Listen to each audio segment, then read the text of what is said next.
Hey guys, welcome back. Thanks for joining me for another video. If you are new to my channel, welcome. My name is Stephanie. I'm a life and relationship coach. I am a little sick as well, so bear with me. My voice is just a little hoarse this week. But this week I wanted to talk about overthinking. So when we are overthinkers, a lot of the time people that are overthinkers are the highly creative ones. They're very detail oriented, they're the problem solvers, they're sometimes the fixers, the people pleasers. That codependent person tend to be the people that overthink because they want to make everything right. They want to make sure they're making the best decision. So they obsess about the pros and cons of something. You know, they rehash an experience over and over again because they're trying to figure out, well, what went wrong and how could I fix this? And they get so in their minds. They're real deep thinkers. So why this can be a problem, it's a great trait to have because it means that you don't, make rash decisions. You don't just, okay, I'm going to do this and do it with no thought at all. So there has to be a balance between people that kind of dive right into life and don't really think too much, and then the people that just think and think where it becomes obsessive, creates anxiety, possibly depression, and just becomes a problem. In order to find the balance between not caring and not thinking about anything in life, decision-wise, and overthinking every single decision, is understanding why we are this way. So I personally have two theories on why someone is an overthinker. The number one reason why people tend to overthink is control. So a lot of the times, if I'm going to obsess about something to the point of wanting to make the best decision possible, it's because I live in a fearful place. So if I want to seek control, if I want to make the best decision, if I want to figure out the whys so much that it becomes obsessive to me, that means that I want control over why something happened. I need to know in order to make myself feel better. So if I need control over a decision that I'm making, I want to make sure I'm making the best possible decision because I fear what it's going to feel like if I don't make the right decision. So essentially, I'm trying to find the best decision that'll make me have the least amount of risk and make me feel the least amount of pain. So because we fear feeling pain or having that disappointment or making the wrong decision because we think that there's a right decision and a wrong decision, that we obsess about what decision to make. If I can overthink something and I can find the best possible decision that'll cause me the least amount of pain, that will make me feel happy because I don't know how to deal with the thoughts and feelings I'm gonna have if I feel disappointment, if I have a letdown, if I, quote, don't make the right decision and fail at something. So I haven't learned that everything happens for a reason. I haven't fully accepted that there's no wrong decisions that can be made because every decision, whether it's a good feeling decision and leads me in a direction where I feel good, or if it leads me in a direction where I feel pain, that I had to feel both of those feelings in order to continue on my journey. So when we come from those places of not understanding those theories in life, and that's how life works, it really comes down to we weren't taught how to manage our feelings and our emotions. We weren't taught how to honor those negative emotions, those feelings of uncomfortableness, because our parents didn't know how to do that for us, so they couldn't teach us that kind of stuff. And that those feelings are perfectly fine and they need to happen just like we need to experience joy and laughter and happiness and contentment. We also need to feel those uncomfortable feelings as well because that's life and it's going to happen. So when we fear those things, when we are a child and at points in growing up in our development, we felt out of control. Maybe we were in situations where our parents weren't taking care of us the way they should have, or they didn't teach us how to manage our emotions and we didn't know what to do. Maybe we were taught that what we think and how we feel was wrong. So when all of these things start to happen throughout our childhood, we fear feeling out of control because we felt it at one point in our childhood, and because we were children and we didn't know how to manage that feeling, that now becomes our subconscious belief of needing to obsess about decisions that we make. It also comes back to that codependency, whereas if I make the best decision, then I'll feel good about myself. People will, look at me in a certain way, possibly love me, that my decisions in life the love that I receive from others and the acceptance that I get from others are determined by the decisions that I make. And if I make a wrong decision, I'm going to possibly feel judged or shamed or guilty or anything that we have possibly felt in our past. So in order to have an assumption about something, we have to have experienced it already. So if I made a decision and I was judged for that decision, whether it was wrong or right or good or bad, even though there really is no wrong or right or good or bad,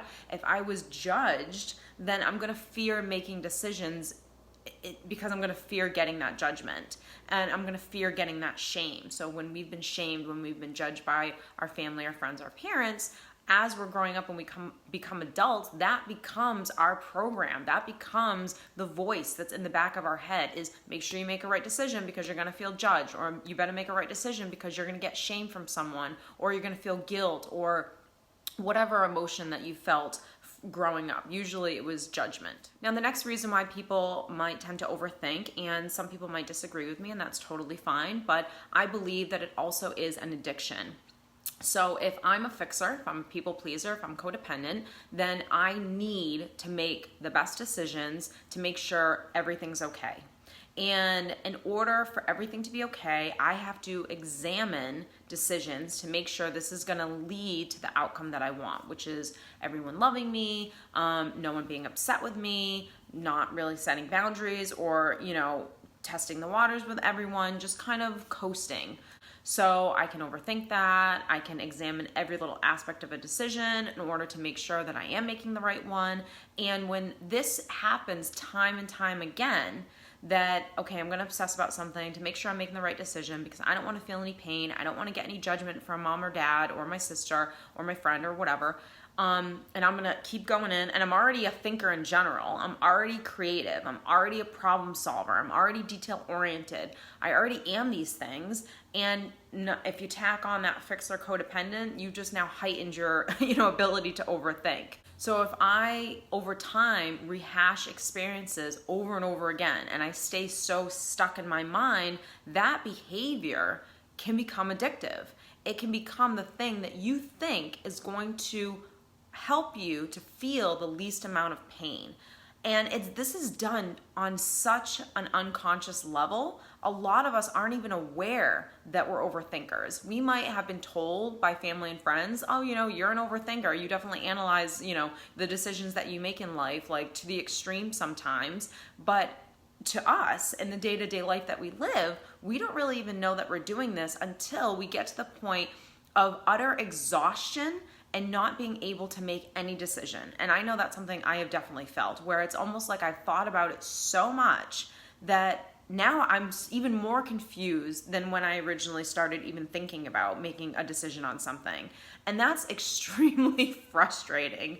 So if you have ever been there where you feel completely exhausted by something and now you don't even know really what to do, definitely comment down below because I would love to hear your feedback on that. But I know I have definitely felt that in the past. And it was because I just overthought it. I went too deep with something. I tried to find the best possible, scenario and what it would look like and how it would feel and when I should do it and how it would look. I became so obsessed about all the little details on something that it just debilitated me. And if it didn't debilitate me, it could possibly cause anxiety. It definitely causes stress. And so learning why we are this way, and then also learning these tips I'm about to share with you, will really help you to kind of break this habit, because it is a habit. It is addictive, and it's something that you 100% can stop doing. You just have to first be able to acknowledge when you are doing it. And it can be something as simple as, should I buy frozen peas? Should I buy canned peas? Should I buy a red sweater or should I buy a cream sweater? Should I go to the restaurant tonight or go out with my friends, or should I stay home? I mean, it can be the smallest of decisions. So there's a couple tips I'm going to give you to help you to stop overthinking. But one of the first things that I have to say is you have got to be patient with yourself.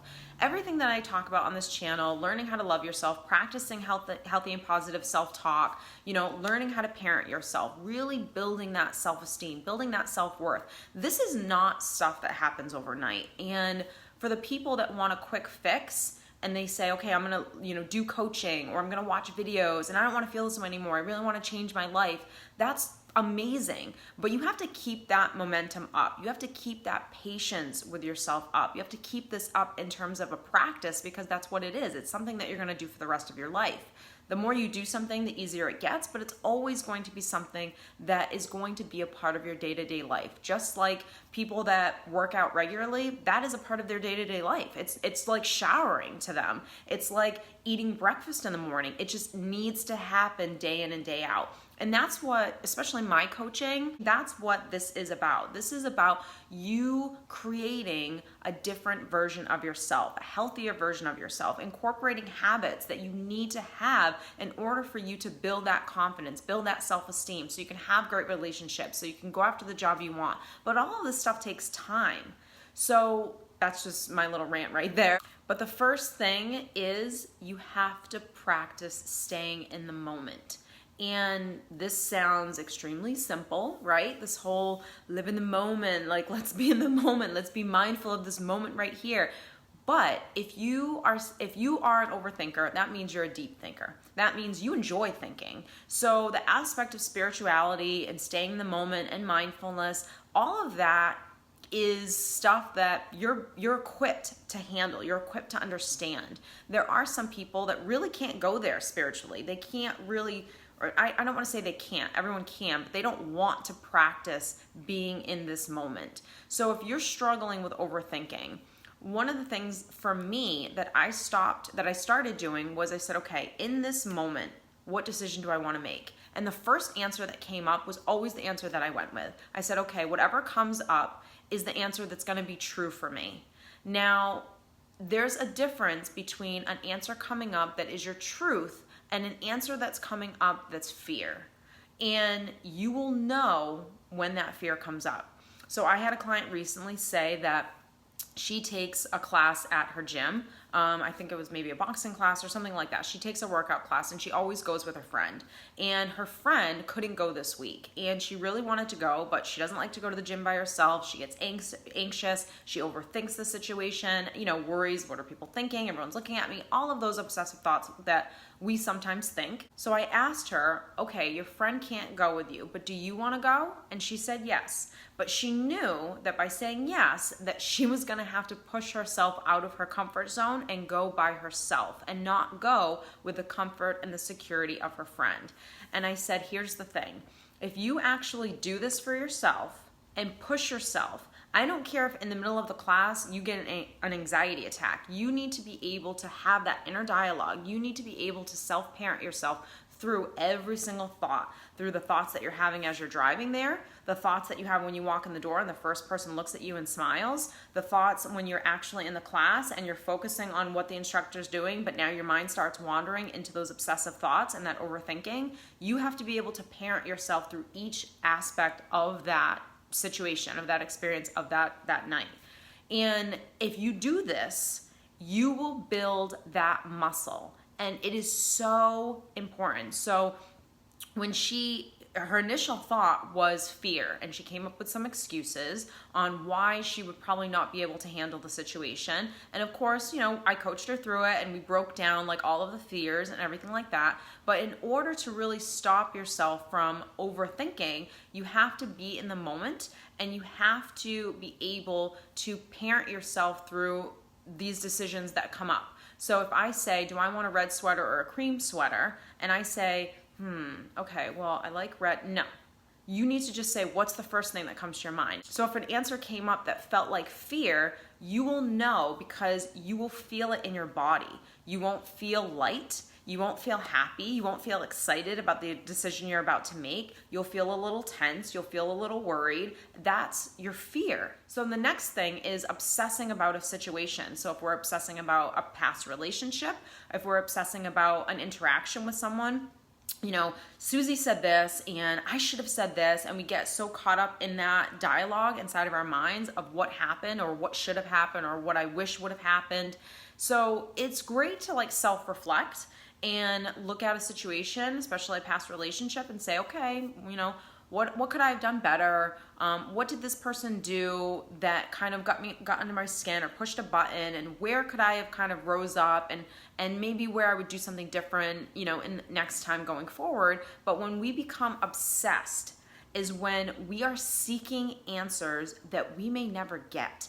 And for me, when I started accepting that there are just some questions that you won't get answers to, and that's okay, that I don't actually even need the answer to that question. Because if I obsess so much about, say, a relationship, and I'm trying to figure out the whys, and why this happened, and why did she do this, or why did he do that, and I get so caught up in my head that I lose perspective on myself in that situation. So it doesn't matter what someone else did, especially if it's a past relationship and a relationship that's ended. You can't obsess so much about what that person did. You need to obsess about yourself, what you did in the situation, and how you can do things better going forward. And learn how to just self-reflect on yourself and not worry about obsessing about everyone else and what everyone else is doing and why they're doing it. People do crazy things. People say crazy things. People have their own wounds. People are carrying their own baggage, and you can't obsess about someone else's baggage or wounds. You just need to worry about your own and learning how to heal them and learning how to deal with them yourself. So the last tip that I want to give, and this is something that can definitely help if you're having anxiety. It can definitely help if you're having a panic attack, for sure. And that is using your senses, that's my New England accent, your senses to help you to stop the thoughts. So if you have ever had a severe anxiety attack or possibly a panic attack, that obsessive thought is literally going 100 miles an hour now. And now it's caused your body to tense up, to react. You have all of this adrenaline rushing in your system, which is causing you to have your sweaty hands, and you're sweating and you're starting to feel the anxiety. So in order to kind of cut that obsessiveness in that moment, and that's why this is good for anxiety and panic attacks, because in those moments it's very hard to say, okay, I'm just going to be in the moment and I'm not going to be obsessive about that, and I'm going to go with my gut instinct. I mean, that's very, very hard to do. You almost have to do something to shock yourself in order for you to stop yourself from having that attack or having that panic attack. And this technique is really, really good. And it's using your senses. So one of the things that you could do is you can run your hands underwater. So if you run your hands underwater, what you do in that moment is just obsess about your hands being under the water. So I'm washing my hands, I'm putting them under the water, I'm feeling the water, how warm is the water, thinking about what it feels like on your hands, getting so in the moment of just washing your hands. Maybe put some soap on, okay, and talking. This is the stuff that you're saying to yourself. So you're talking to yourself about washing your hands. What does that smell like? Oh, that soap smells really good. Okay, this water feels really good. And yep, I can feel it. I can hear what's going on next door, and I just hear that bird chirping right now, and I smell that my neighbor's baking brownies. And you become obsessed with having an inner dialogue with what is going on around you and what you're feeling and what you're hearing and what you're seeing. So, maybe you're saying, okay, I see this computer in front of me and it's black and it's round. Oh, look, there's a blue little tag right there. Oh, look, there's something on the side that's coming out. You become your inner dialogue, and you can say this in your head, you can say it out loud if you're alone, is you becoming obsessed with what's going on. And that kind of cuts the thought of what you were actually obsessing about, and you start actually being in the moment. So when I'm in the moment, I'm just thinking about what is happening right now in my experience. I'm not thinking about something that's happened in the past. I'm not worried about the future. I'm not worried about a decision that I might have to make, right, in the next day or so or whatever. But in this moment, do I have to make a decision right now? No, I don't. So in order for me to stop obsessing about it, using this technique is really, really powerful. And like I said, it definitely helps with anxiety attacks. It definitely helps with panic attacks. Do this for as long as it takes for you to feel calm. And here's the thing, there's nothing weird about talking to yourself. You are your own best friend. And it doesn't matter if you're verbally talking to yourself. Okay, look at that computer right there. Yep, that's nice. Oh, look, I have a watch on. Okay, it feels nice. It doesn't matter if you're actually speaking to yourself out loud while you're by yourself, or if you're just, you're doing it in your head anyways, you're always talking to yourself, so what difference does it make? And this technique really, really helps, but you can't judge yourself, and you have to just be super, super focused in the moment on using those senses. So I hope that has helped you guys. For me, these were definitely tips that helped me a lot. But again, it is a practice. So be gentle with yourself throughout this entire process. If you have enjoyed this video, don't forget to give it a thumbs up. If you have any questions or comments, please link them down below. I will be doing a live later on this week. So if you guys have any questions that you want me to answer on the live, again, you can just link those down below. And don't forget to subscribe, and I will see you next week.